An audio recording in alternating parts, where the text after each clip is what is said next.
भला म्हणे जन परी नाही समाधान, माझे तळमळी चित्त अंतरले दिसे हेत. कृपेचा आधार नाही, दंभ झाला फार, माझे तळमळी चित्त अंतरले दिसे हित. तुका म्हणे कृपे अंतराय कोण्या पापे, माझे तळमळी चित्त अंतरले दिसे हित. पांडुरंगा करू प्रथम नमन दुसरे चरणा संतांची या, त्यांच्या कृपादानी कथेचा विस्तारू बाबाजी सद्गुरु दास तुका. नमो सद्गुरु तुकया ज्ञानदीपा, नमो सद्गुरु सच्चिदानंद रूपा, नमो सद्गुरु भक्त कल्याण मूर्ती, नमो सद्गुरु भास्करा पूर्ण कीर्ती. कर जोडितो कथे काढी,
भला म्हणे जन परी नाही समाधान, माझे तळमळी चित्त अंतरले दिसे हेत. प्रस्तुत प्राप्त प्रसंगी सेवेसाठी निवडलेला भंग जगन्मान्य जगद्गुरु तुकोबराय यांच्या गाथा संहितेतील 4 क्षणाचा साधा सोपा असा अभंग आहे.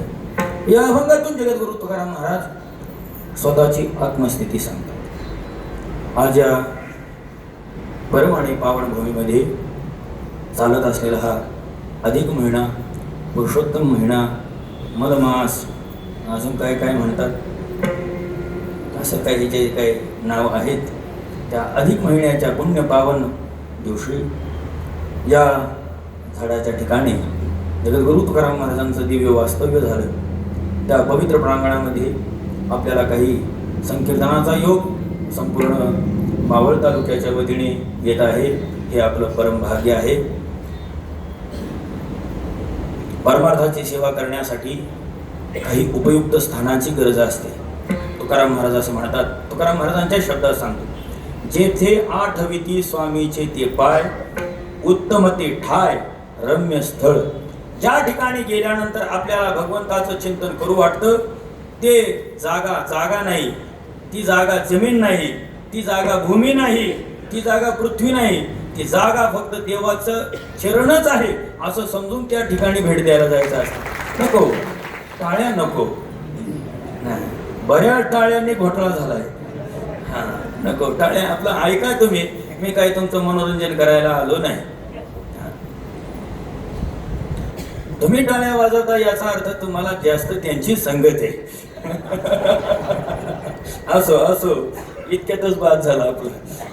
ही पवित्र अशी भूमी आहे आणि या भूमीमध्ये जेथे वैष्णवांचा वास, धन्य भूमी पुण्य देश, दोष नाही वो कदासी, दूत सांगे यमापासी, गरुड डगयाच्या भारे, भूमी गरजे जे जे कार्य, सहज दया जनार्दन वाचे गोविंद गोविंद. तुकोबाराय म्हणतात अशी ही ठिकाण, ही जागा पवित्र आहे. आम्ही डोंगरावर गाथा पाठ करायला असताना कीर्तनाच्या थोडं 5 मिनिटं बाहेर बोलतो बरं का. मी का कीर्तनाला लगेच हा म्हणलो म्हणून, आम्ही डोंगरावर गाथा पाठ करत असताना एकाने विचारला आम्हाला, का हो? अहो म्हणजे गाथा ज्ञानेश्वरी पाठ करण्यासाठी आळंदीला, देहूला, भंडाऱ्यावर, भामचंद्रावर, घोराड्यावर काय यावं लागतं? काय यावं लागतं? ते म्हणजे घरी बसून गाथा पाठ होत नाही का? नाही होत. काय मग आमचं उत्तर काय त्याला? पण डोंगरावरच का होत? घरात तर सुख सुविधा आहेत. घरात पलंग असेल, दिवाण असेल, एसी असेल, कूलर असेल, फॅन असेल, 2 टाइम चांगली ताजी ताजी भाकरी असेल, इतक्या सुविधा उपलब्ध असून सुद्धा अभ्यासासाठी काय लागतात माणसाला? सुविधा लागतात. काय असतात अध्यक्ष महाराज? आज ज्या ठिकाणी सुविधा उपलब्धता असते त्या ठिकाणी माणूस सहज अभ्यास करत असतो. सुविधा बरं का. आता तुमच्या घरी मुलं असतील, त्या मुलांना तुम्ही वेळेवर जर सुविधा उपलब्ध करून दिल्या नाहीत तर तो मुलगा काय म्हणणार? अहो माझ्या वडिलांनी मला वेळेवर गोष्टी पुरवल्या असत्या तर मी खूप मोठा साहेब झाला असतो. सहज म्हणतात का नाही? बरोबर म्हणतात. पण गावामध्ये, घरामध्ये, शहरामध्ये, खेड्यामध्ये, उपनगरामध्ये सर्व सुविधा असून सुद्धा गाथा ज्ञानेश्वरी पाठ होत नाही. आणि डोंगरावर काहीच नाही, ना एसी आहे, न फॅन आहे, न गादी आहे, न लोड आहे, काहीच नाही, तरी गाथा पाठ होतो.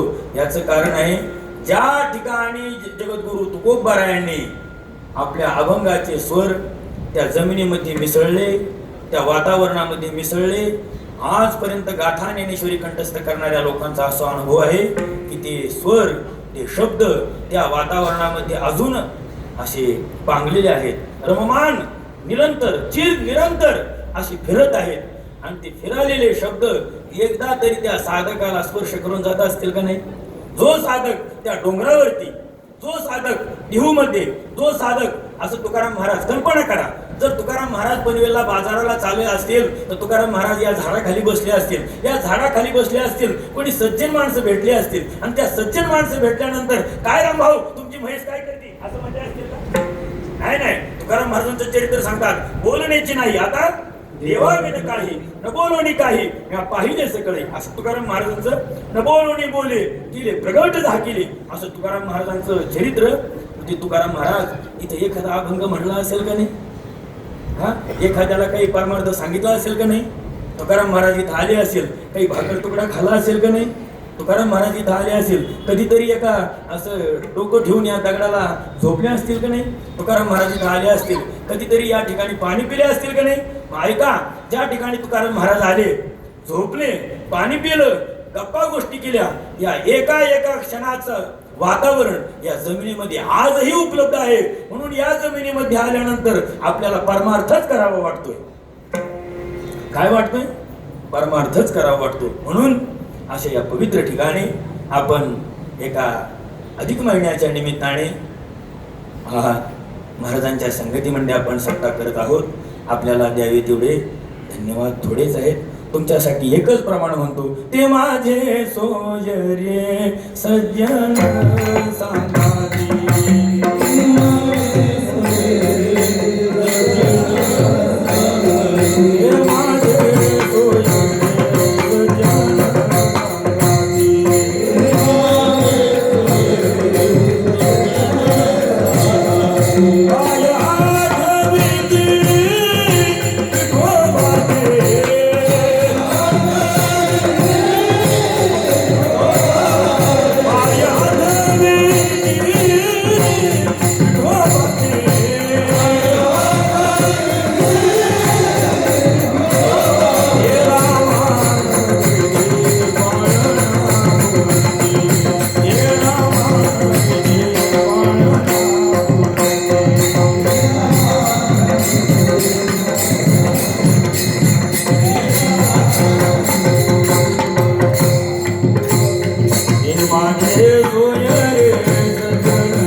सांगाती पाय आठविती विठोबाचे, हिरा मानविधी पाळना पुरते.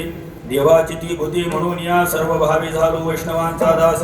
करीन त्याची आस उचिष्टाशी, तुका म्हणे जैसे आवडती हरिदास.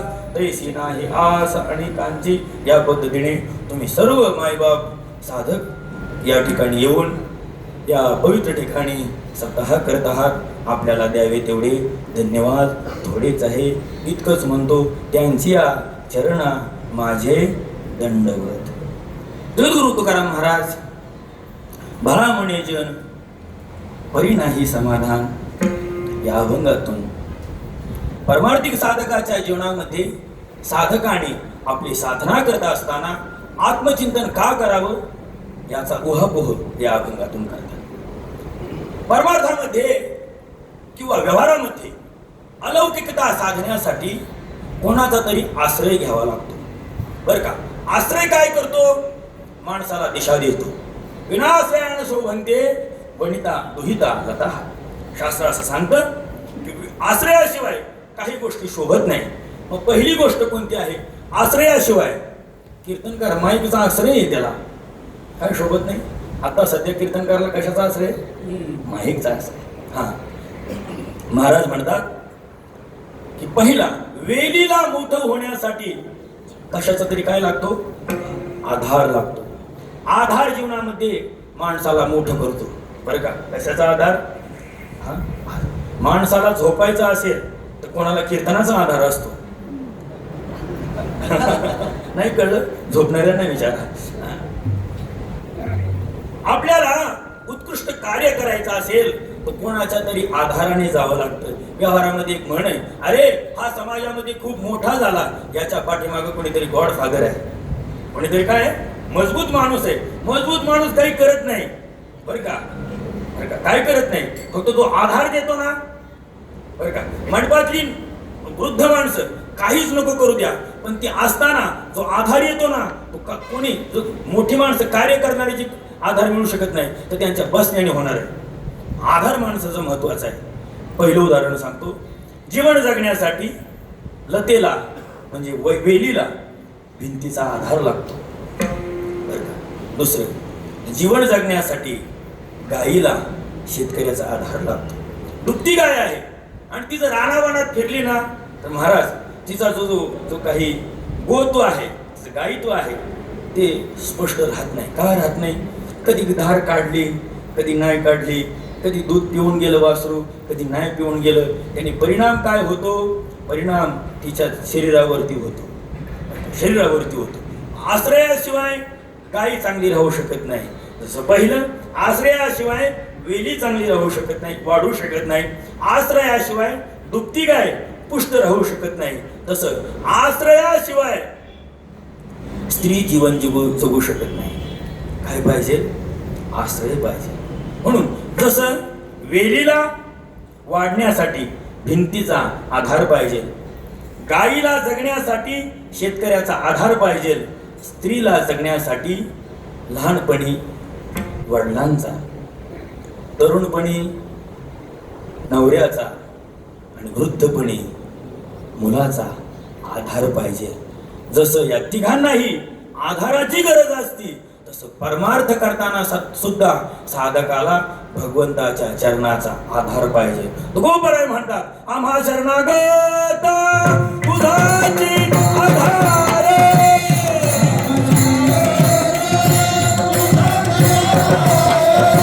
आम्हा शरणागत तुझाची आधारे,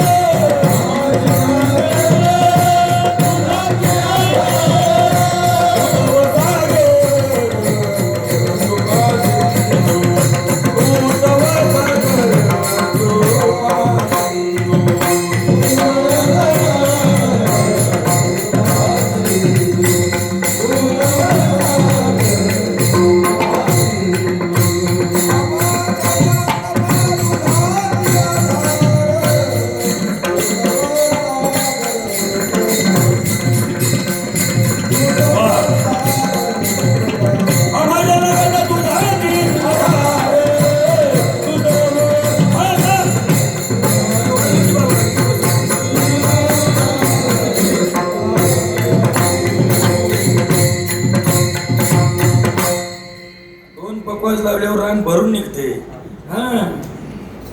ते असं भरून निघते. बघ असू द्या,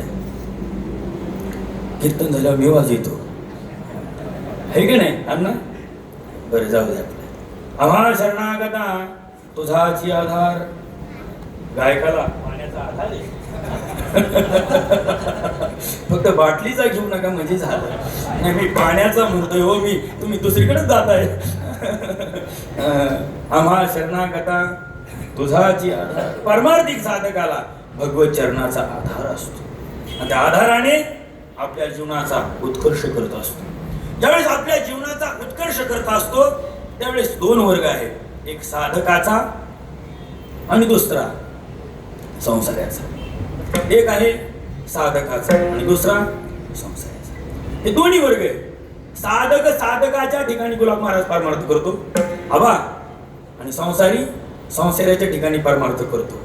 संसारी कीर्तनाला तरी गप्पा मारतो, संसारी कीर्तनाला तरी गप्पा मारतो, आणि साधक कीर्तन आल्यानंतर माझ्या फायद्याचं काय हे शोधून घरी घेऊन जातो. बरं का? संसारी लोकांची आणि साधकाची स्थिती मला तुम्हाला सांगायची. संसारी घरातून संसार क्षेत्रात आणतो, पण क्षेत्रातला परमार्थ घरी घेऊन जात नाही. संसारी घरातला परमार्थ क्षेत्रात आणतो, पण क्षेत्रातला परमार्थ घरी घेऊन जात नाही. साधकाचं जीवन वेगळे. साधक काय करतो? घरातून परमार्थ घेऊन येतो, पण परमार्थ घेऊन येत असताना परमार्थ घेऊन जात नाही, तो परमार्थ उजळून घेऊन जातो. नुसता परमार्थ घेऊन जात नाही. कसा घेऊन जातो? उजळून. बरं का? एखाद्या माणसाकडे सोनं जुनं झालं. काय झालं काका? जुनं झालं. असं तुमच्याकडे ठेवायच्या पुढच्या जुनं झालं. तर जुनं झाल्यानंतर काय करतात माणसं? अध्यक्ष महाराज, उजळून आणतात. उजळून आणतात. उजळल्यानंतर काय होतं? सोनं सोनंच असते. अण्णा काय असते? सोनं सोनं सोनंच असतं. पण उजळल्यानंतर काय येतं? त्याला चकाकी येते. चकाकी येते. चमकतय चमकतय. तसं साधकाच्या जीवनात परमार्थ असतोच, पण तो परमार्थ तो क्षेत्रात घेऊन आल्यानंतर त्या परमार्थाला जे मालिन्य येतं ना, तो त्या क्षेत्रात आल्यानंतर तो परमार्थ स्थिर ठेवत नाही. तो परमार्थ उंच तर करतोच, पण त्या परमार्थाला आलेलं मालिन्य घालून तो परमार्थ नाविन्याने तो घरी घेऊन जातो. हा परमार्थामधला आणि संसारामधला फरक आहे. फरक आहे. आमच्यामध्ये आणि परमार्थामध्ये आणि आमच्यामध्ये काय फरक आहे? तर परमार्थिक लोकांचं जीवन आणि संसारी लोकांचं जीवन हे दोन्ही नदीचे दोन तट आहेत. नदीचे काय त्यांना दोन तट आहेत. नदीचे दोन तट आहेत. पण नदीला दोन तट असल्याशिवाय शोभा आहे का? खरं सांगा, नदीचं अस्तित्व कुठपर्यंत आहे? दोन तट जोपर्यंत आहे तोपर्यंत अस्तित्व आहे. एकदा का दोन्ही तटाला मिळाले, नदी काय होणार? माझ्याकडे काय पाहता, नदी कशी राहील? दोन तट एकत्र आले, पाण्याचे दोन तट एकत्र आल्यानंतर ते तट संपल्यानंतर नदीचं अस्तित्व आहे का? नदीचं अस्तित्व नाही. ऐका, तसं परमार्थाचं आणि संसाराचे हे दोन तट एकत्र आले ना तर नदी नाही. तसं परमार्थिक नाही. परमार्थिक देवच होऊन जातो. फक्त ते दोन तट एकत्रच येत नाही. काय येत नाही? दोन तट एकत्र येत नाही. पुढचा मुद्दा सांगतो. परमार्थिक माणूस आपला परमार्थ करतो आणि संसारी माणूस सुद्धा आपला परमार्थ करतो. पण त्या दोघांनाही कोणाच्या तरी आधाराची गरज आहे. संसाराला सुद्धा आधाराची गरज आहे आणि परमार्थिकाला सुद्धा काय आहे? आधाराची गरज आहे. संसारीला आधार पाहिजे आणि परमार्थिकाला सुद्धा आधार पाहिजे. मग या दोघांना आधार कोणाचा आहे? बरं का, वाक्य नीट ऐका बरं का, तर पुढचं काही कळेल. नीट बसती ती. परमार्थीला सुद्धा आधार आहे आणि संसाराला सुद्धा काय आहे? आधार आहे. अरे ज्याला कीर्तनात बसता येत नाही त्याने ऐकायचं काय करते? बैठक व्यवस्था महत्वाची. बैठक व्यवस्था काय महत्वाची आहे बरं का. बैठक म्हणजे आसन आहे. आसन साधे तो सब साधे, नाही तो फुकट संग. आसन साधलं ना तर सगळं साधायचं बरं का. तुम्ही ज्यावेळेस 5 तास प्रॅक्टिस करू शकता त्यावेळेस तुम्ही 1 तास परफॉर्म करू शकता. काय करू शकता? 5 तास तुम्ही प्रॅक्टिस करू शकता तर तुम्ही 1 तास काय करू शकता? परफॉर्म करू शकता. बरं, जाऊ द्या. आसन हा परमार्थाचा आधार आहे. परमार्थिक माणसाला सुद्धा आधार पाहिजे आणि व्यवहारी माणसाला सुद्धा आधार पाहिजे. मग या दोघाला आधार कोण आहे? व्यवहारी माणसाला परमार्थिक माणूस आधार आहे आणि परमार्थिक माणसाला व्यवहारी माणूस आधार आहे. माझं परत आहे का बरं का.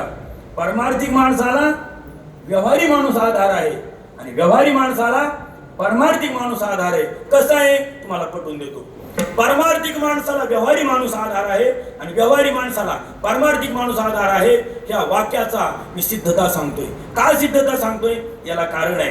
परमार्थिक माणूस ज्यावेळेस आपला परमार्थ करतो तो मोठ्या माणसाकडे पाहून करत नाही, तो आपल्यापेक्षा निम्न दर्जाच्या लोकांकडे पाहून करतो.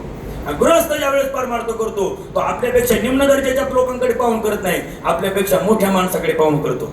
खरं सांगा, खरं बोलणार बरं का, खरं बोलणार नाही. पांढऱ्या टोपीची शपथ, खरं बोलणार. खरं खरं सांगा.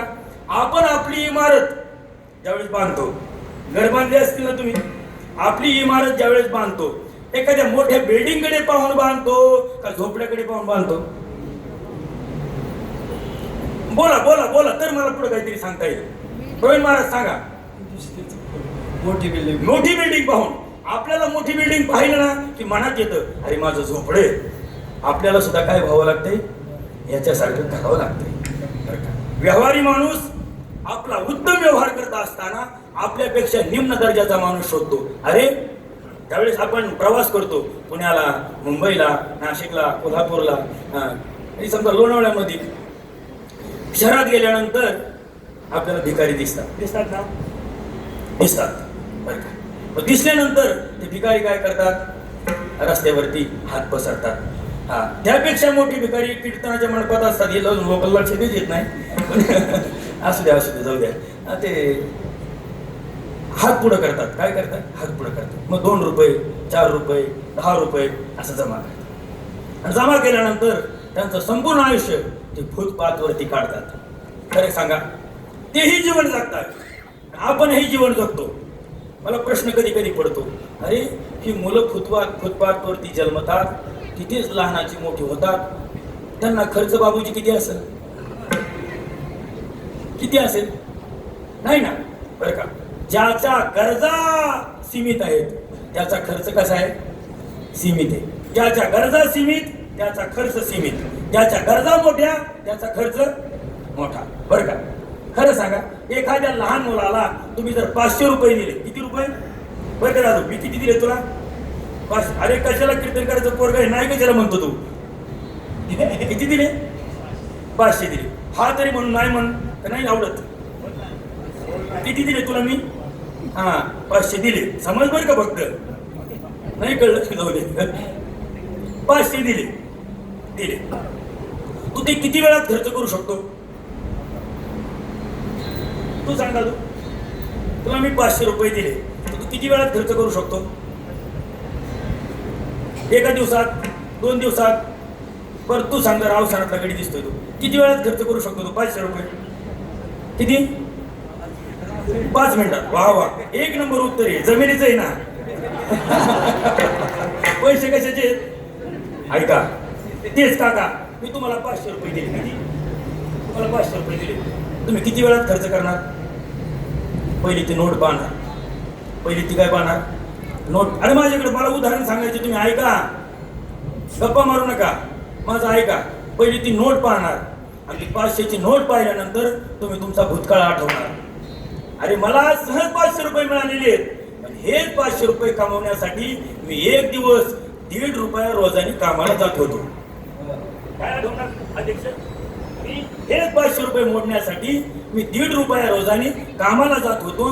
1.5 रुपया कमवला मी. महिना 2 महिने काम केलं, त्यावेळेस माझ्याजवळ 500 रुपये झाले. हे 500 रुपये आज मी एका मिनिटात तो म्हातारा मोडू शकतो का? नाही नाही, काय नाही. त्याचे हात कापणार. का कापणार? ते कमवण्यासाठी त्याला कष्ट झाले. तो मुलगा काय म्हणला मला, हे 500 रुपये किती मिनिटात घालवणार? 5 मिनिटात. का? बीबीला धडच बसली नाही ना. बीबीला धड बसली असते तर 500 रुपये घालवले असते का? नाही बसले. परमार्थ सुद्धा तसाच आहे. परमार्थ कसा आहे? परमार्थ आपण करत असताना सर्वसामान्य लोक विष्णू लोकांकडे पाहून परमार्थ करतात आणि साधक लोक गृहस्थाकडे पाहून परमार्थ करतात. का? कारण की साधकाचा परमार्थ हा गृहस्थावर अवलंबून आहे आणि गृहस्थाचा परमार्थ हा साधकावरती अवलंबून आहे. हे माझं पांगत चिंतन आहे, तुमच्या लक्षात यावं यासाठी मी उदाहरण जास्त सांगते. गृहस्थाचा परमार्थ साधकावर अवलंबून आहे आणि साधकाचा परमार्थ गृहस्थावर अवलंबून आहे, असं मी वारंवार का सांगतोय? याला कारण आहे, गृहस्थ ज्या वेळेस साधकाकडे पाहून परमार्थ करतो, गृहस्थ साधकाला आदर्श मानतो आणि साधक ज्या वेळेस गृहस्थाला पाहून परमार्थ करतो, तो गृहस्थाला आदर्श मानतो. आदर्श दोन्ही त्याच्यासाठी, गृहस्थाला साधक आदर्श आहे आणि साधकाला गृहस्थ आदर्श आहे. मग तो आदर्श ज्यावेळेस साधक गृहस्थाकडे पाहून परमार्थ करतो, त्यावेळेस गृहस्थामध्ये तो चांगलेपणा काय पाहतो? बरं का, चांगलेपणा काय पाहतो? चांगलेपणा आमचे गुरुजी सांगायचे, ज्यावेळेस साधक गृहस्थाकडे पाहतो त्यावेळेस त्याला गृहस्थामधल्या चांगल्या 3 गोष्टी दिसतात. त्या 3 गोष्टी कोणत्या आहेत? युक्तीचा आहार, नीतीचा व्यवहार, वैराग्य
माझा मुद्दा आहे का? बरं का, साधक ज्यावेळेस गृहस्थाकडे पाहतो त्यावेळेस गृहस्थाच्या ठिकाणी त्याला 3 चांगल्या गोष्टी दिसतात. 1 युक्तीचा आहार, 2 नीतीचा व्यवहार, वैराग्य ते सार तरावया. युक्त आहार, युक्त व्यवहार आणि युक्त वैराग्य ह्या 3 गोष्टी साधकाला गृहस्थामध्ये दिसतात.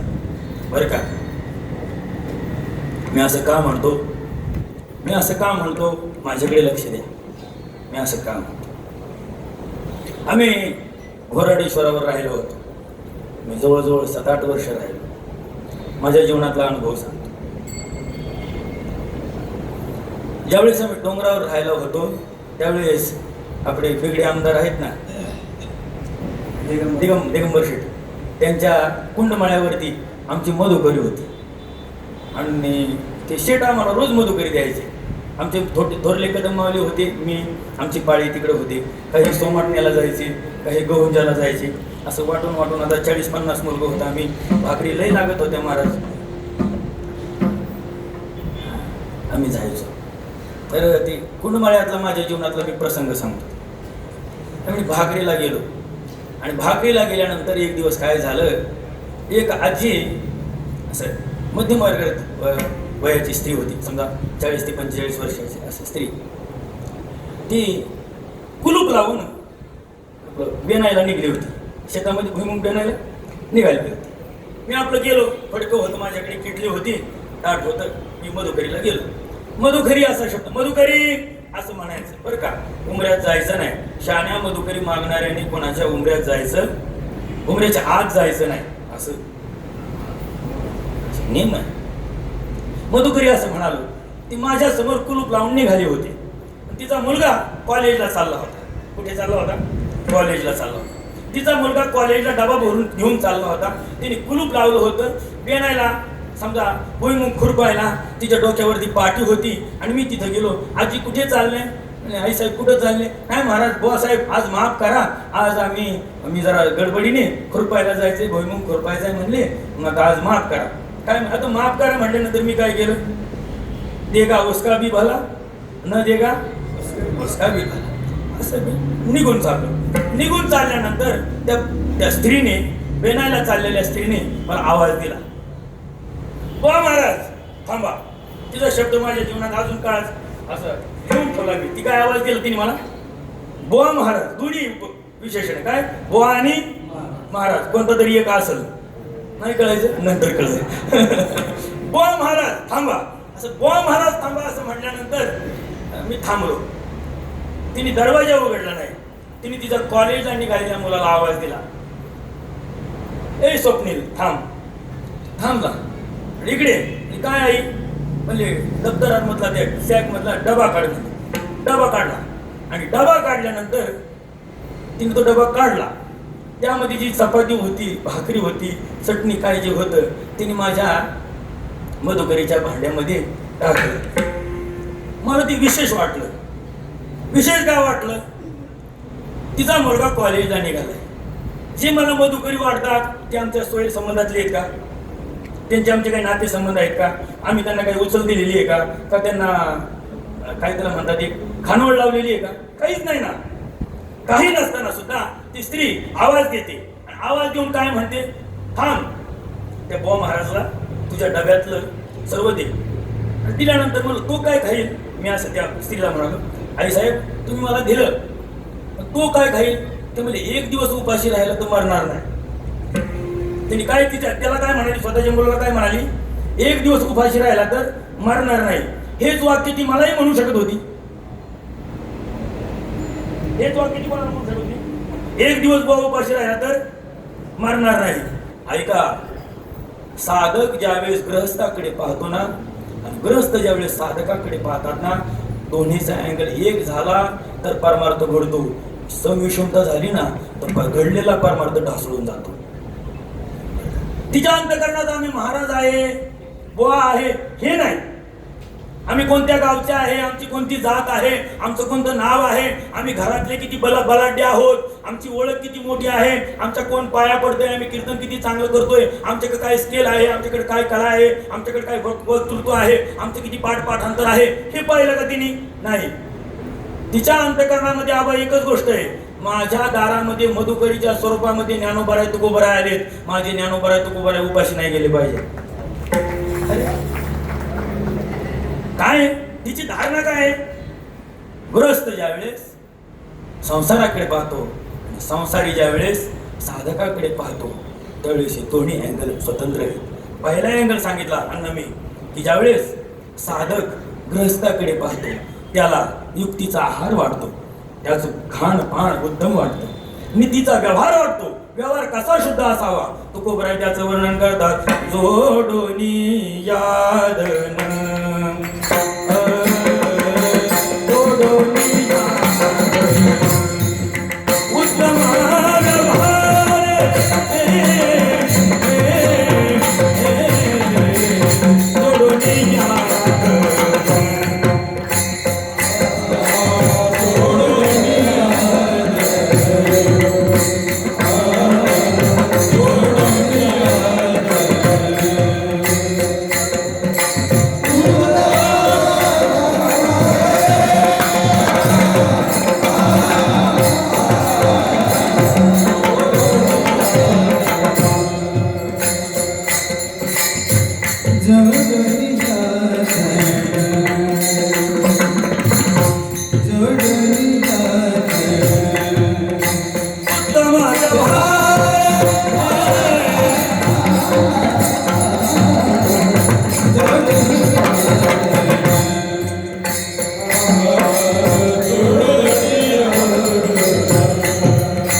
साधक संसाराचा उत्तम व्यवहार पाहतो.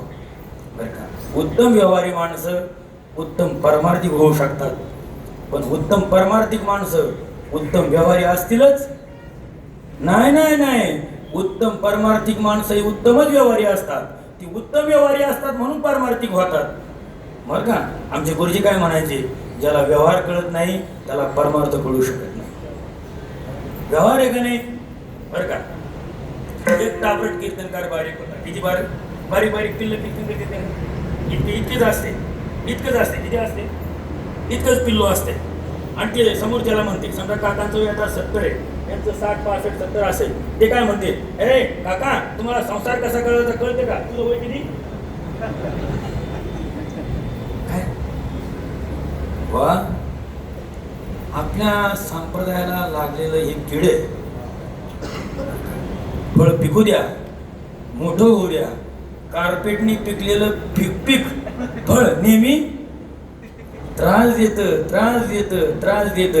आंबा मरू द्या, पिकू द्या, चांगल्या आडीच्या संगतीत राहू द्या, मग त्याचा गोडवा आहे ना खूप वर्ष टिकेल. व्यवहारी माणसं उत्तम व्यवहार साधला पाहिजे बुवा. बरं का, तुम्हाला माहितीसाठी सांगतो, आमच्या घरी पुढे डवरी गुरुजी आले आणि वैद्य बाबांना, अण्णांना आणि पांडुरंगाप्पांना तिघांनाही मी बोलवलं, जेवण करायला यावं. डवरी गुरुजी आले, भूमकरांनाही आले, पांडुरंगाप्पा दातारे आले आणि वैद्य बाबा आले. तिघं कोणाचे शिष्य? डवरी गुरुजींचे शिष्य. तिघही आले. आमच्या आजोबांचं, गुरुजी आमच्या भावांचं, त्यांचं जास्त प्रेम होतं डवरी गुरुजींचं. ते आले. आल्यानंतर आमचा मोठा पलंग होता आहे अजून, त्या पलंगावर बंकट स्वामी महाराज बसले. कोण? बंकट स्वामी महाराज, जोग महाराज. अजून तो पलंगाने हलवला नाही, मोठा पलंग आहे असा. त्या पलंगावर येऊन बसले. आता हे तिघ जणही दर्शन घ्यायला आले. पण डवरी गुरुजी काय म्हणाले, इथे येऊन बसा. कुठे? या पलंगाच्या पलंगावर. मोठा पलंग म्हणजे कुठे बसणार? ते तिघही खाली गोंगड्यावर बसले, पण जवळ बसले नाही. मग कुजबूज सुरू झाली. ते वैद्य बाबा एवढे मोठे कीर्तनकार, अण्णा एवढे मोठे वाजवणारे, आप्पा एवढे मोठे वाजवणारे, आणि गुरुजींचं कटकाठी कशी होती? डवरी गुरुजी पाहिले का तुम्ही तर माझं हे उदाहरण कळलं. ते गुरुजींची कटकाठी एकदम अशी साधी होती. काळा कोट असायचा, कॅनव्हासची टोपी होती, साधं त्यांचं व्यक्तिमत्व एकदम छान, सारखं पान चालू असायचं. त्यांचं व्यक्तिमत्व होतं महाराज. ते तिघही त्यांच्या शेजारी बसले नाही. गेल्यानंतर तिघही जेवण झाले, निघून गेले. माझ्या आजोबांनी मला प्रश्न विचारला, गुरुजी याच्यावरती पलंगावरती होते आणि हे तिघ जण खाली बसले, म्हणले याच्यातून तू काय शिकला? माझ्या आजोबांनी मला काय विचारलं, याच्यातून तू काय शिकला? आता मी लहान असल्यामुळे मला काही लक्षात आलं नाही. म्हणजे ऐक, हे तिघही मोठे वाजवणार आहेत, हे त्यांचे गुरु आहेत, पण ते त्यांच्या मांडीला मांडी लावून बसले नाही बरं का. आपल्या गुरुच्या मांडीला मांडी लावून बसायचं नाही. हा ज्याला व्यवहार कळला तोच भविष्यात गुरु होऊ शकतो. अरे ऐका, नारायणगावची सारखंच सवय लागली दिसते आपल्या गुरुच्या बरं का. माझ्या मनाने सांगत नाही, तुकाराम महाराज सांगतात, पूज्यास एकासनी आसना आसन, पूज्या एकासनी आसना आसन, बैसता गमन माझेशी.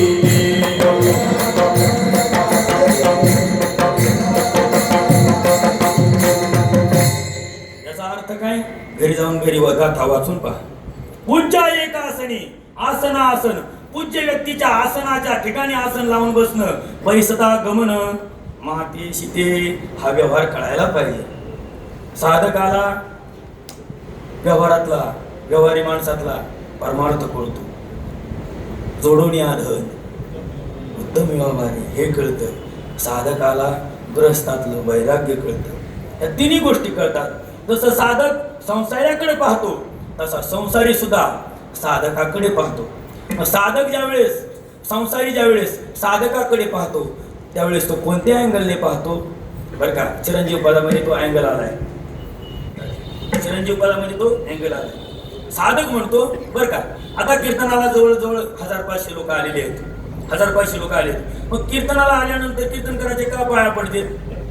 पहिला नियम आहे वा पूर्वजांनी घालून दिलेला दंडक आहे की कीर्तनाला आल्यानंतर कीर्तन करायचं काय पाया पडलं पाहिजे, दंडक आहे. आपल्या कीर्तनाचा जर नियम असताना तर कीर्तनामध्ये शंका समाधान विचारायचं तर महाराज कीर्तनकारांनी कीर्तनच केले नसते. ते नियम आहे की कीर्तनकारांनी बोलायचं आणि समाजाने ऐकायचं. बोलायचा नियम असता तर 75% कीर्तनकार MIT शिदा असते सगळे. कठीण आहे, मला अभ्यासाशिवाय बोलता येत नाही. मला खरं सांगा, ऐका, ज्यावेळेस समाज त्या साधकाकडे पाहतो तो साधक त्यांना साधक वाटत नाही, तो साधक त्यांना देव वाटतो बरं का. चिरंजीव पदात म्हणतात, म्हणती हा हरीचा अवतार, हा हरीचा अवतार आहे, आम्हा लागी झाला साचार. हा देवाचा अवतार आहे, हा आमचा उद्धार करण्यासाठी आलेला आहे बरं का. समाजामध्ये भोंदू बाबांचे लोक प्रकरण वाढतात, त्याचा आपल्याला जास्त विस्तार करायचा नाही, लागूपुरतं सांगतो. समाजामध्ये भोंदू बाबांचे लोकांचं प्रकरण वाढतात. खरं सांगा, श्रद्धेपोटी का अश्रद्धेपोटी बरं का. श्रद्धेपोटी नाही, अश्रद्धेपोटी नाही, अंधश्रद्धेपोटी. कोणत्या श्रद्धेपोटी? अश्रद्धा म्हणजे श्रद्धाच नसते, श्रद्धा असणं म्हणजे विशेष प्रेम असणे. पण अंधश्रद्धा श्रद्धा आहे पण डोळे बांधून केलेली बरं का. ज्ञानोबराय तुकोबराकडे पाहताना डोळे झाकून पाहू नका. नमो ज्ञानेशा निष्कलंका या उघड्या डोळ्याने पहा, मग ज्ञानोबराय तुकोबरायचा साक्षात्कार होतो, असं मत आहे का महाराज. आम्ही ज्ञानोबरायांकडे पाहतोय, आम्ही तुकोबरायांकडे पाहतोय, आणि तुकोबराय ज्ञानोबराय समाजाकडे पाहतात, ज्ञानोबराय तुकोबराय समाजाकडे पाहतात, आणि समाज ज्ञानोबरायांकडे तुकोबरायकडे पाहतोय. मग ज्यावेळेस समाजाकडे ज्ञानोबराय तुकोबराय पाहतात त्यावेळेस समाज त्यांना कसा दिसतो, आणि समाज ज्यावेळेस ज्ञानोबराय तुकोबरायांकडे पाहतो त्यावेळेस समाजाला ज्ञानोबराय कसे दिसतात. बरं का, ज्ञानोबराय तुकोबराय ज्यावेळेस समाजाकडे पाहतात ना त्यावेळेस त्यांना समाज दिसतो. बुडता हे जर न देखवे डोळा, असं हे बुडतोय असा दिसतो. परंतु ज्यावेळेस समाज ज्ञानोबराय तुकोबरायांकडे पाहतो त्यावेळेस कसा दिसतो. साधकाचा मायबाप, दरुषणी हरिताप, सर्वाभूती सुखरूप, ज्ञानोबा माझा असा दिसतो ना. ऐका, मग तुकाराम महाराजांना विचारा, महाराज समाज तुम्हाला हरीचा अवतार म्हणतोय, खरंच तुम्ही हरीचे अवतार आहात का, खरंच तुम्ही देव आहात का. त्यावेळेस तुकाराम महाराज म्हणतात, अरे बाळा, मला लोक चांगलं म्हणतात पण त्या चांगलं म्हणण्यामध्ये सुद्धा माझा घात होतोय हे समाजाला कळत नाही. मला म्हणे जन परी नाही समाधान, परी नाही समाधान, परी नाही समाधान.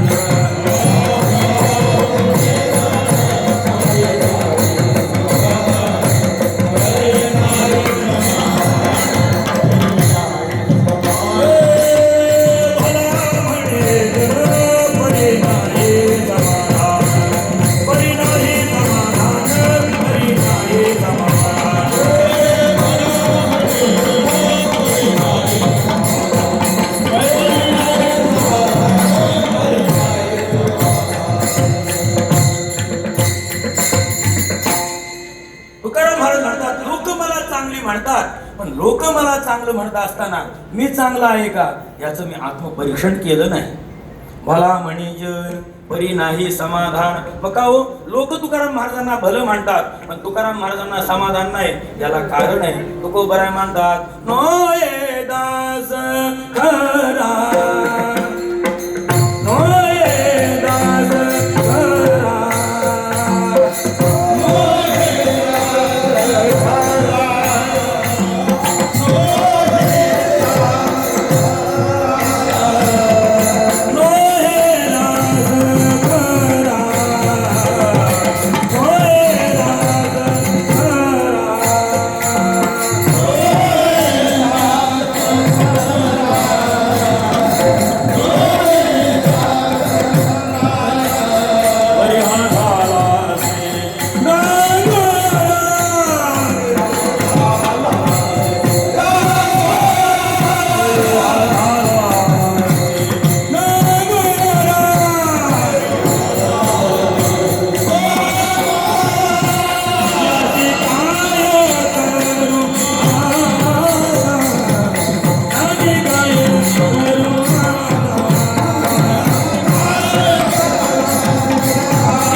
अभंग काकड्यामध्ये किती गोड आहे. तुकाराम महाराज म्हणतात, नोहे दास खरा, मी खरा दास नाही. खरं सांगा, आपण खरे बुवा खरे महाराज आहोत का? तुकाराम महाराज स्वतःला म्हणतात, मी खरा बुवा नाही बुवा, मी खरा बुवा नाही, मी खरा महाराज नाही. असं कोण म्हणते? अरे आपलं कसं दारी आम्ही खसखस. तुकाराम महाराजांच्या परमार्थ इतका विशाल परमार्थ आपला आहे का महाराज? अरे का मोठी माणसं खूप परमार्थ करतात आणि सांगताना फक्त ती राईभर सांगतात. आपण काहीच परमार्थ करत नाही तरी डोंगरा एवढा सांगतो. आपल्या परमार्थात त्यांच्यात फरक आहे. तुकाराम महाराज स्वतः सांगतात, तुकाराम महाराजांची सेवा 4 युगापासून आहे. तरी तुकाराम महाराज काय म्हणतात? मी दास नाही, नो हे दास खरा. पण आता लोक मला म्हणतात मी महाराज नाही, पण लोक मला काय म्हणतात? महाराज म्हणतात. खरं सांगा, लोक महाराज म्हणल्यानंतर आपण महाराज असतो का आपण अंतकरणापासून महाराज पाहिजे? नाही कळलं तुम्हाला? कसं पाहिजे अंतकरण? आपण महाराज कसं पाहिजे? अंतकरणापासून. का समाज आल्यानंतर मोठा गंध लावायचा आणि समाज गेल्यानंतर हॉटेलमध्ये शिरायचं? कसं पाहिजे?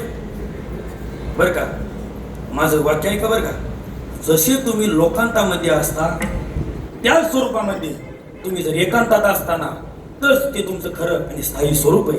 आणि ते स्वरूप ओरिजिनल महाराजपणाचं आहे. नाहीतर लोकांतामध्ये वा वा वा, लोकांतामध्ये मोठ्या मोठ्या माळा, लोकांतामध्ये मोठे मोठे हार, लोकांतामध्ये मोठे मोठे बुक्का, लोकांतामध्ये वैराग्याच्या गप्पा, आणि मग मुखमेन रामवर ते तुम्ही म्हणा बघा, हे वैराग्याचं स्वरूप नाही. तुकाराम महाराज स्वतःचं स्वरूप सांगतात. लोक मला मानतात, लोक मानतील मज, तेने वाटत असे लाज. लोक मला मानतात ना, मला लाज वाटते. का वाटते लाज? कारण की मी त्या स्वरूपाचा नाही. असं तुकाराम महाराज स्वतःचं चरित्र सांगतात. मी त्या स्वरूपाचा नाही. बरं का, प्रत्येक लोकाला वाटलं पाहिजे लोक माझी पाया पडतात ना, पण मी पाया पडून घेण्याच्या योग्यतेचा नाही. बरं का, प्रत्येकाला वाटलं पाहिजे. प्रत्येकाला काय वाटलं पाहिजे? अरे लोक माझ्या पाया पडतात खरे, पण माझे पाय स्वच्छ आहेत का? खरं सांगा, लोक माझ्या पाया पडतात. माझ्या म्हणजे माझ्यापासून तुमच्यापर्यंत, तुमच्यापासून माझ्यापर्यंत. वाक्य ऐका, लोक माझ्या पाया पडतात व पाया पडत असताना प्रत्येकाला असं वाटलं पाहिजे माझ्या लोक पाया पडतात पण माझे पाय स्वच्छ आहेत का? ऐका, आमच्या गुरुजींचं वाक्य. आमचे गुरुजी म्हणायचे, पाया पडत असताना तुम्ही भरलेल्या पायाच्या माणसाचं जर दर्शन घेतलं तर कुठं ना असा होईल त्याच्या पायाची घाण तुमच्या कपाळाला लागेल आणि परिणामी कपाळ धुण्याचा त्रास होईल. वाच्यार्थ आणि लक्षार्थ यात फरक आहे. ज्याचं आचरण चरणासारखं नाही, ज्याचं आचरण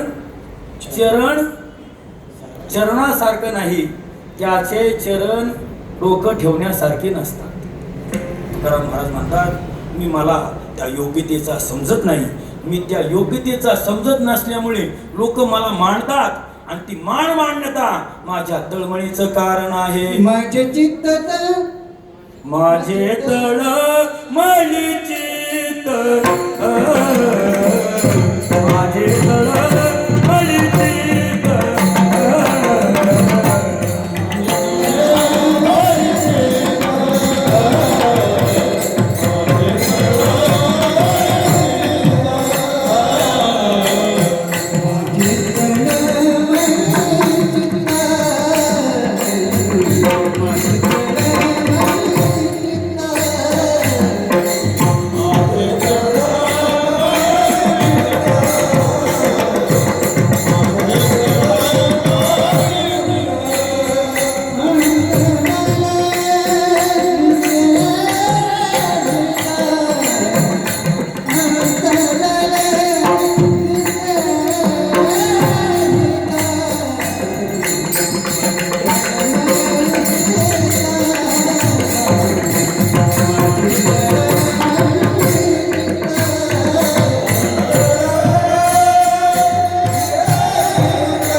माणसाला तळमळ दोन गोष्टी व्हायची वाटते. एक, लोक शिव्या द्यायला लागल्यावर, आणि दुसरी स्तुती करायला लागल्यावर.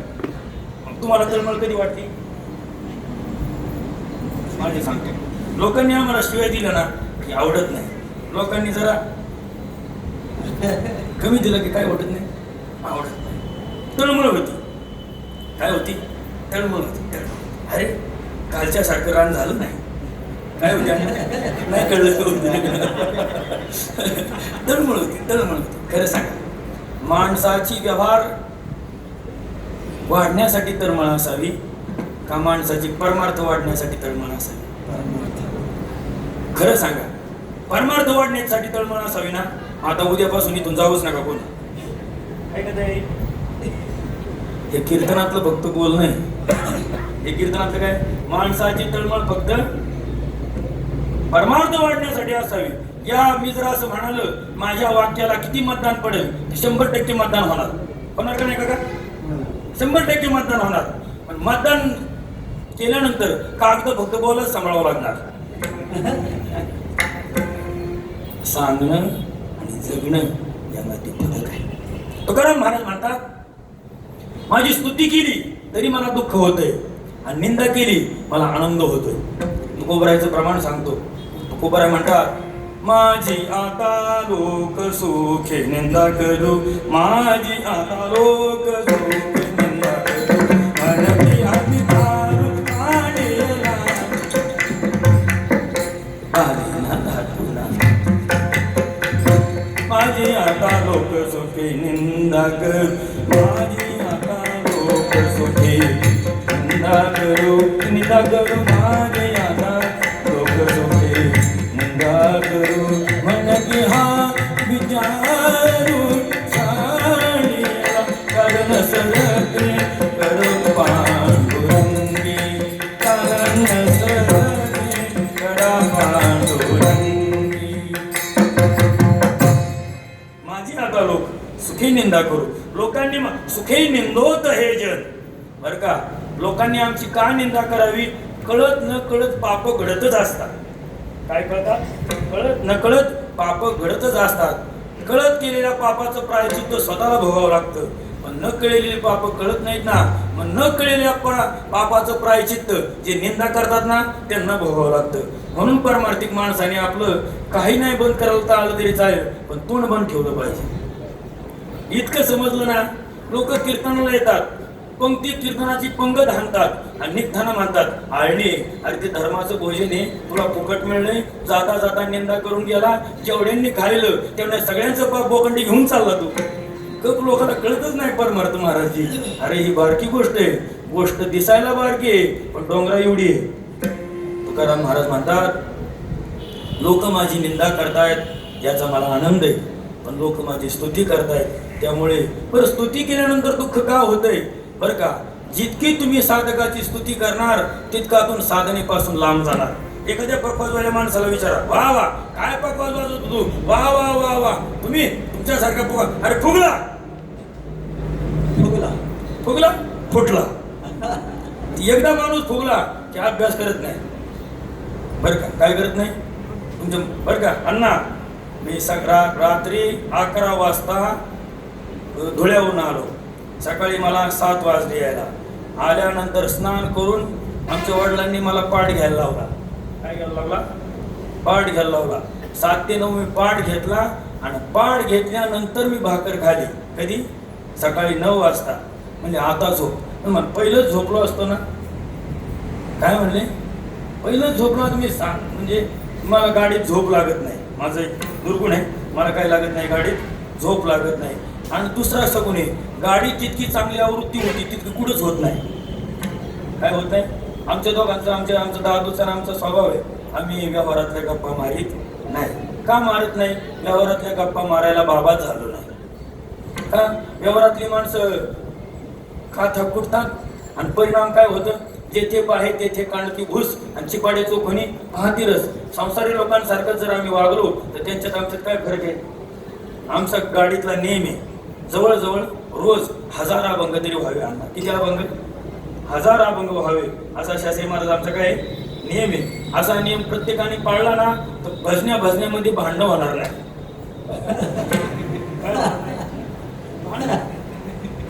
कीर्तनाला आल्यानंतर मोबाईल काढते, कीर्तनाला आल्यानंतर मोबाईल काढते आणि रिकामा टायमाला चावड गप्पा मारते का नाही? माझं बोलणं खरं आहे का खोटं आहे? माझ्या माझ्या माझ्या बोलण्याबरोबर किती जण सहमत आहे का नाही? सगळी सहमती. मग ऐका, कीर्तन आल्यानंतर मोबाईल काढतात आणि रिकाम्याचा आम्हाला चावड गप्पा मारतात. त्या रिकाम्या चावड गप्पा मारण्यापेक्षा हजार हजार माळा जप केला तर फायदा कोणाचा? कीर्तन करायचा आहे. अरे वय म्हणण्यास ते कमी होईल ना. तुम्हाला काय बरा काही प्रत्येक माणूस प्रत्येकाचं काही घर चालवतो का? अण्णा, तुमचं घर चालवायला आम्ही येतो का? आमचं घर चालवायला तुम्ही येतो का? मग का कोणाचं उन्हा काढायचं? अरे हाताला 5 बोटे सारखी आहे का? कमी जास्तपणा असणारच, कमी जास्तपणा असणारच आहे. परंतु आपल्या व्यवहारानुसार इतरांचा व्यवहार असेल नसेल, पण इतरांच्या परमार्थासारखा तरी आमचा परमार्थ असावा. आमची स्पर्धा व्यवहारासाठी असते का परमार्थासाठी? वा वा वा. आमचा लोणावळ्यामध्ये फ्लॅट पाहिजे, रो हाऊस पाहिजे, बंगलो पाहिजे, यासाठी स्पर्धा आहे का? आम्हाला का धन्यानेश्वरी पाठ पाहिजे यासाठी स्पर्धा आहे? सांगा, आमची स्पर्धा कशासाठी आहे? आमची स्पर्धा परमार्थासाठी नाही, आमची स्पर्धा व्यवहारासाठी. तुकाराम महाराज म्हणतात, माझा परमार्थ व्यवहारासाठी नाही का? व्यवहारावर मात देऊन व्यवहाराला इंद्रायणीमध्ये बुडवून मी परमार्थात निघालेलो आहे. तुकाराम महाराजांनी खतपत्र इंद्रायणीच्या डोहात बुडवली आणि मग परमार्थाला निघाले. आम्ही काय केलं? सप्ताह करून जमिनी घेतली. आमचं त्यांचं वेगळे, आमचं त्यांचं काय वेगळे बरं का? आम्हाला कीर्तनाच्या अगोदर खूप नट्टापट्टा करावा लागतो. कशासाठी? पाहिलं पाहिजे बोला. काय पाहिलं पाहिजे? बोला पाहिलं पाहिजे. अरे हा परमार्थ दिखाव्याचा नाही, हा परमार्थ आचरणाचा आहे, हा परमार्थ क्रियेचा आहे. क्रिया करणाऱ्या माणसाला ओरडून सांगण्याची गरज लागत नाही, आणि ज्याला ओरडून सांगण्याची गरज लागती तो क्रिया करेलच अशा भानगडीत नाही. तुकाराम महाराज म्हणतात, माझं अंतकरण तळमळते का? लोक मला मानतात त्यामुळे मी परमार्थापासून लांब जातोय. का जातोय लांब? बरं का, माझे वडील मला नेहमी सांगत असतात, अण्णा, माझे वडील मला म्हणतात, आपण जो लोकाला अभंग पाठ करा असं म्हणायला सांगायचंय, तो पाठ ज्याला जे अभंग पाठ करायला सांगायचे ते सुरुवातीला आपले पाठ पाहिजेत. मला धन्य मानतो, मला असे आई वडील मिळाले. मी अण्णा आळंदीहून दिवाळीला जर आलो तर रात्री शेवटच्या गाडीने 10ला यायचो आणि सकाळी 5:30ला आमचे वडील मला आंघोळ घालून एसटीला बसवाय यायचे. ते काय म्हणायचे, झाली ना दिवाळी, घेतलं ना खाले ना कर्ज, निघा आळंदीला. मला काय म्हणायचे, झाली ना दिवाळी, खाले ना कर्ज, बांधा आणि निघा. आमचे वडील जोपर्यंत मला का धन्यानेश्वरी पाठ झाली नव्हती तोपर्यंत मी आमच्या गावातला उगवलेला सूर्य पाहिला नाही बुवा. का? आमच्या वडिलांना माहिती होतं, हे का बेनं गावाला आलं आणि संसारामध्ये गुंतलं तर परमार्थातलं शिखर गाठता येणार नाही. बरं का, परमार्थाचं शिखर गाठण्यासाठी संसारातले घरचे माणसं तयार लागतात की तुम्हाला परमार्थासाठी प्रवृत्त केलं पाहिजे त्यांनी. बरं का, तुम्हाला वाटतंय ना मी खूप परमार्थी आहे, तुमचा परमार्थ तुमच्या घरावर अवलंबून आहे. तुमचं घर चांगलं नसेल ना, तुम्ही गावाला शिकून उपयोग नाही. तुकोबाराय म्हणतात, लोक मला मानतात, मला तळमळ वाटते, माझे तळमळी चित्त अंतरले दिसे हित. तुकोबाराय म्हणतात, कृपेचा आधार नाही. मला का तळमळ वाटते? मला कृपेचा आधार नाही. माझा का कृपेचा आधार नाही? ज्या ठिकाणी दंभ असतो त्या ठिकाणी कृपा होत नाही. काय वाटते? ज्या ठिकाणी दंभ असतो त्या ठिकाणी कृपा होत नाही. कृपा होण्यासाठी तुमच्या जीवनामध्ये लीनता निर्माण झाली पाहिजे. कोणत्या तरी माणसापुढे जाऊन बसून तुम्हाला बसण्याची ताकद पाहिजे. अहो तद्विद्धी प्रणिपातेन परिप्रश्नेन सेवया उपदेशक्ती ते ज्ञानमण्यास्तत्वदर्शना ते ज्ञान पैगाबरवे जनी म्हणे आता नावे तरी संताया वसावे सर्वस्वेसी. ही वृत्ती झाली पाहिजे. बरं का, ज्ञान प्राप्ती व्हावी अति नीच. ज्ञान प्राप्तीसाठी आपण सामान्यातलं सामान्य झालं पाहिजे. मला सांगा असं म्हणून सांगत नाही कोणी. बरं का अण्णा, आम्ही काशीला पहाटे 2 वाजता सांगवेद विद्यालयामध्ये पाठ शिकायला जायचो. एक दिवस फक्त 5 मिनिटं मला उशीर झाला तर गुरुजींनी कडी लावून घेतली. मी तासभर सांगवेद विद्यालयाच्या बाहेरच राहिलो. 3 वाजता कुलूप उघडलं त्यांनी. म्हणले, काय रे तू गेला नाही? म्हणलं ती पाठ ऐकायचा होता, 5 मिनिटं उशीर झाला, माफ करा गुरुजी. मला गुरुजी काय म्हणले, काकडे महाराज आमचे गुरुजी मला काय म्हणाले? गुरुजी म्हणाले, देवेंद्र तुला रात्री 2 वाजता पाठ सांगण्यासाठी मला गंगेला जाऊन रात्री 1 वाजता आंघोळ करावं लागते, याचं भान ठेव. कृपा अशी उगाच होत नाही बुवा. का? आम्हाला अभिमान वाटतो. त्यांनी राम मंदिराचा मुहूर्त काढला. पंडित प्राण गुरुवर्य गणेश्वर शास्त्री द्राविड आमच्यासाठी 1 वाजता उठून आम्हाला 2 वाजता पाठ सांगत होते. मला एकदाच म्हणजे प्रवीण महाराज ते, तुला 2 वाजता पाठ सांगण्यासाठी मला 1 वाजता आंघोळ करावं लागते, याचं भान ठेव. तो दिवस आणि आजचा दिवस आम्ही कधी लेट उठलो नाही महाराज. का? अहो, कृपा संपादन करण्यासाठी तुम्हाला शरणागती करता आली पाहिजे. ज्या दिवशी तुम्हाला शरणागती करता आली त्या दिवशी कृपा संपादन झाली. तुकोबराय म्हणतात, कृपेचा आधार नाही, माझ्याजवळ कृपेचा आधार नाही. मग काय आहे? दंभ आहे. ज्याच्याजवळ दंभ असतो त्याला कृपा होत नाही. तुकोबराय म्हणतात, माझ्याजवळ दंभ असल्यामुळे माझ्याजवळ पाप झालं आणि पाप कृपेमध्ये अंतराय निर्माण करतं. तुका म्हणे कृपे, तुका म्हणे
कोणत्या पापाने माझ्या कृपेमध्ये अंतराय निर्माण केला? कोण्या पापे उदय केला हा देखिला प्रळय. माझे मज कळो येती अवगुण तरी का हे मन अनावर. तुकोबराय म्हणतात, माझे अवगुण मला लक्षात येतात, म्हणून माझ्या अवगुणामुळे, माझ्या दंभामुळे, माझ्या आचरणामुळे, माझ्या जीवनातील क्रियामुळे, माझ्या शरीरावरती, माझ्या अंतकरणावरती, माझ्या सभोवतालची, ग्रंथाची, संताची, भगवंताची कृपा होणार होती, ती होत नाही. याला कारण आहे तुका म्हणे कृपे अंतराय कोण्या पापे. माझ्या कृपेमध्ये अंतराय पडतोय म्हणून माझं चित्त, माझे तळमणी चित्त अंतरले दिसे दृढोबा.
समाधान. माझे तळमळी चित्त अंतरले दिसे हित. कृपेचा आधार नाही दंभ झाला फार. तुका म्हणे कृपे अंतराय कोण्या पापे. या अभंगाचा मथितार्थ इतकाच आहे. परमार्थिक साधकाने आपली साधना करत असताना सामाजिक बांधिलकी जपून आपल्या साधनेचा आणि सामाजिक बांधिलकीचा समन्वय साधला पाहिजे. का समन्वय साधला पाहिजे? परमार्थिकाला जर लोकसंवादी दृष्टी ठेवता आली नाही तर त्याचा परमार्थ यशस्वी होऊ शकत नाही. का? तुम्ही परमार्थ करता असताना 2च मिनिटं बोलतो फक्त बरं का. तुम्ही परमार्थ करता असताना तर सर्वसामान्य माणसामध्ये परमार्थ करत आहात. तुम्ही सर्वसामान्य माणसामध्ये परमार्थ करता असताना तुम्ही सर्वसामान्यामध्ये राहताना तुम्ही स्वतःला जर विशेष मानलं तर तुमचा परमार्थ यशस्वी होऊ शकत नाही. का? अरे 2 तास महाराज असते. किती तास महाराज असते? अरे 22 तास तू सर्वसामान्य आहेत ना.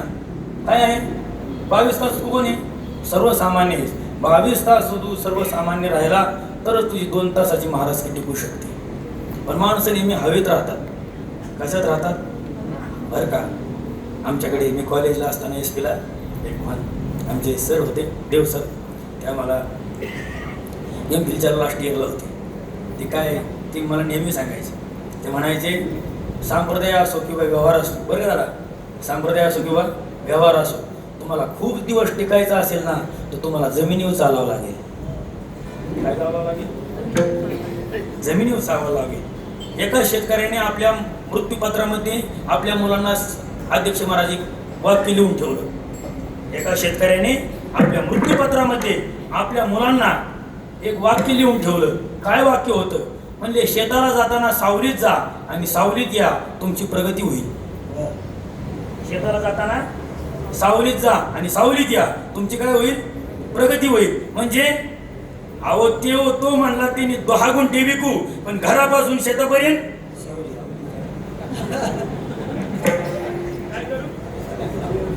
10 गुंठे जाऊ दे, 40 लाख रुपये बाजार आहे. काय नाही कोण मावळ तालुक्याला. काय करू? आशय तो एका सांगायचा. आशय काय आहे? सावलीत जा आणि सावलीत ये. उन्हाच्या आत शेतात जा आणि ऊन कमी झाल्यानंतर दिवस मावळल्यानंतर घरी ये. म्हणजे सावलीत जा सावलीत ये. हे ज्याला कळलं त्याला जसा व्यवहार साधला तसं अंतराय कोण्या पापे, आमच्या अंतकरणामध्ये पापाचा उदय होतोय आणि आम्हाला परमार्थ कुठं बाजूला होतोय. बरं का? आम्हाला परमार्थ केल्यानंतर काय प्राप्त होतंय हे जसं पाहायचं असतं तसं आम्ही परमार्थ करून आमच्या परमार्थातलं वजाबाकी काय काय होते हे सुद्धा पाहिलं पाहिजे. जोपर्यंत तुमचा बरं का लसावी मासावी एक होत नाही ना, काय ते होत नाही लसावी. हा अध्यक्ष महाराज मी गणितच सांगतोय. मी प्रोफेसर होतो महाराज. 62,000 रुपये पगाराची नोकरी सोडली मी. काय तुम्हाला सांगू. पहिला पगार घेतला ना मी. किती? गव्हर्नमेंटिस्ट होतो मी.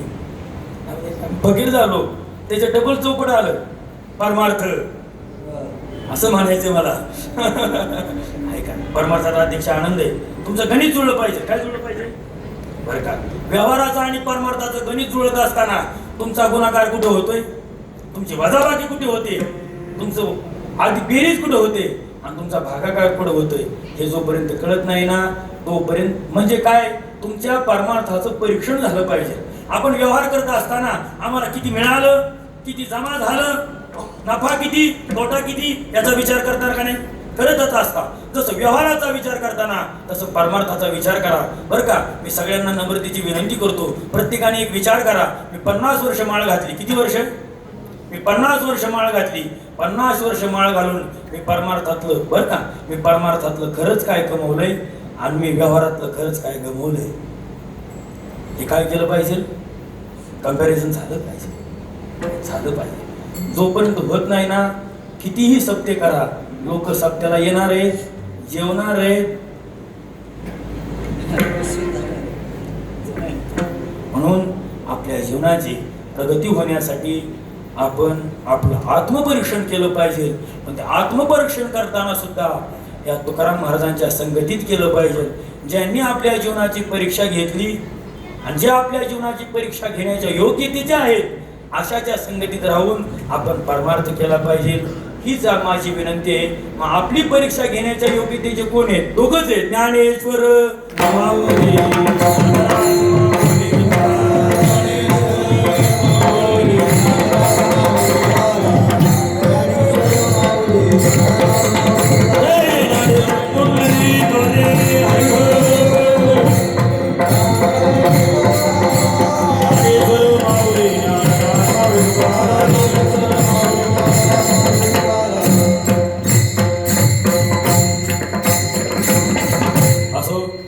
कालामध्ये यथाशक्ती अभंगावर बोलण्याचा प्रयत्न केला. झालेली चिंतन प्रभू सेवा गुरु नाम गुरु गुरुवर्य अखंड समाधी खंड धर्माजी महाराज गोरेकर आमचे गुरुवर्य प्रतस्मरणीय वैकुंठवासी श्री गुरु विठ्ठल महाराज घुले बाबा यांच्या चरणी समर्पित करतो. या ठिकाणी आल्यानंतर परमानंद प्राप्त झाला की ज्या जागेमध्ये जगद्गुरु तुकोबारायांची पावलं लागली, ज्या जागेमध्ये जगद्गुरु तुकाराम महाराजांच्या शब्दाचं वलय आहे, ज्या जागेला जगद्गुरु तुकाराम महाराजांचं सान्निध्य प्राप्त झालं, अशा संपूर्ण वलयाने नटलेल्या जागेमध्ये आम्हालाही सेवा करण्याची संधी मिळाली. हे माझे मोठं भाग्य आहे. आणि या सेवेचं जे काही औचित्य आहे, आपला सर्व काही जो मावळ तालुका आहे आणि या मावळ तालुक्याच्या वतीने जो काही अधिक महिन्याचा सप्ताह आहे, असा सप्ताह आपण दर अधिकामध्ये करावा. बदलून बदलून कीर्तन काढ ठेवा. आमचं ठेवणं का असं, आम्ही वेगवेगळा माणूस आहे बाबा, सगळ्याचं ऐकायला मिळलं पाहिजे. फक्त ऐकताना नारायणगावचा तमाशा इकडं आणू नका. सध्या कीर्तन नाही, कीर्तन नारायणगावचा तमाशाच झालाय. अध्यक्ष मी बरोबर बोलतोय, सध्या कीर्तन न राहता कीर्तन तमाशा झालाय. हा, माझं वाक्य चुकीचं नाही. चुकीचं वाटत असेल तर माझ्या बरोबर शास्त्रार्थ करणारा कोणी यावं. मी त्याचं खंडन करायला समर्थ आहे. का समर्थ आहे? ही जागा, हा आपला भाग ज्ञानोबराय तुकोबरायच्या पदरस्पर्शाने पुनीत आणि पावन झालेले आहे बरं का. आमचा भाग आम्ही बिघडवला नाही, बाहेरच्या लोकांनी येऊन बिघडवला आहे. का माणूस आपलं घर घाण ठेवतो का? नाही, त्याला किंमत असते. काय असते? किंमत असते. आमचं घर आहे, कधीतरी कोणीतरी येईल आणि आम्हाला नावं ठेवेल. म्हणून या पवित्र जागेचा कोणाला दृष्ट लागू देऊ नका. या जागेला मोठं करता आलं नाही तरी करू नका, पण झालेली मोठी जागा आपल्यामुळे याला गालबोट लागल यासारखं वागू नका. म्हणून या पवित्र कार्याला आपण सहभागी करा. तन मन धनाने संपूर्ण मावळ तालुक्याने या सप्ताहासाठी सहकार्य करावं. सर्व जे काही आपलं नियोजन समिती आहे, सर्व अधिक मास मंडळ, प्रवीण महाराज असतील, बाबाजी महाराज असतील, अण्णा असतील, अध्यक्ष असतील, सगळे, आता सगळ्यांचं मला नावं नाही. आबा आमच्या सप्त्याला आले होते, सगळे असतील, महाराज जे असतील, दादा असतील, अध्यक्ष असतील, बरं का, सगळे लोक आले. सगळं मी अशी अपेक्षा करतो, इथं जे जे लोक आलेत त्यांनी या सप्त्यासाठी काहीतरी देणगी दिलेलीच असं. जर नसल तर द्या. मी सांगतो ना, कोण बोलते? मी प्रवीण महाराज, मी सांगतो. अहो मला माहिती आहे, महाराजांनी सांगितलं ना, प्रवीण मसाल्याशिवाय किंमत नाही. आता इथं आले आणि ज्यांनी काही नाही दिलं त्यांनी काय करायचे? माझ्या सकट काय करायचे? देऊन जायचे. बरं का, काय द्या? देऊन जा, की ज्यामुळे हा सप्ताह असाच वृद्धिंगत होईल. आणि या सप्त्याला असंच आता सुरुवात असं पहिल्या वर्षी गेला असेल, दर अधिकामध्ये या पुण्य पावन भूमीमध्ये आपण मोठं कार्य करा. आपल्याला उदंड आरोग्य आणि ऐश्वर्य लाभावं हेच मी विनंती करतो. या ठिकाणी संपूर्ण मावळ तालुक्याच्या वतीने आमच्या सप्ताहामध्ये मोठं सहकार्य आपण केलं. त्यामुळं मी पुनश्च एकदा संपूर्ण मावळ तालुक्याचं कोटी कोटी कोटी कोटी आभार मानतो. जवळजवळ 20,000 भाकर आली महाराज. किती? 20,000 भाकर इकडून आली. भाकर आली, कशी संपली बाबाजी महाराज कळलंच नाही मला. रोज तिथे आबा आले होते, मोठे लोक आले, सगळे लोक इतकी जेवली. तुमच्या सर्व तालुक्याने या सप्ताहासाठी कुंभार महाराज आलते.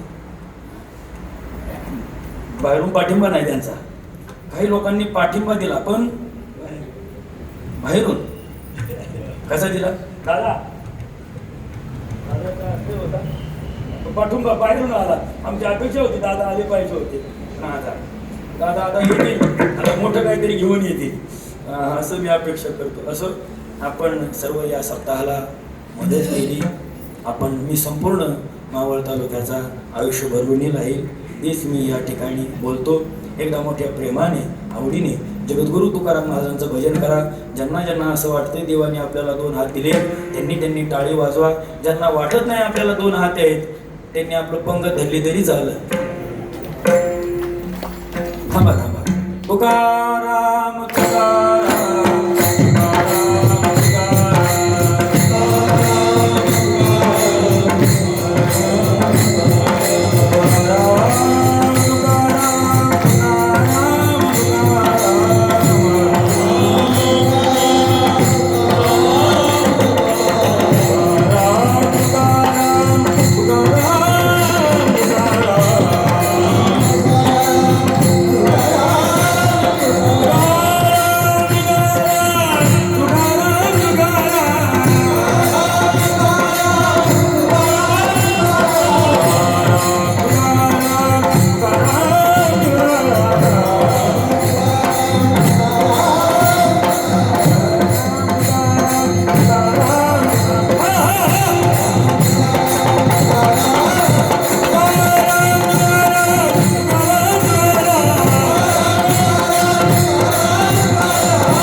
भैरवी महाराज आणि प्रवीण महाराज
अंतरले दिसे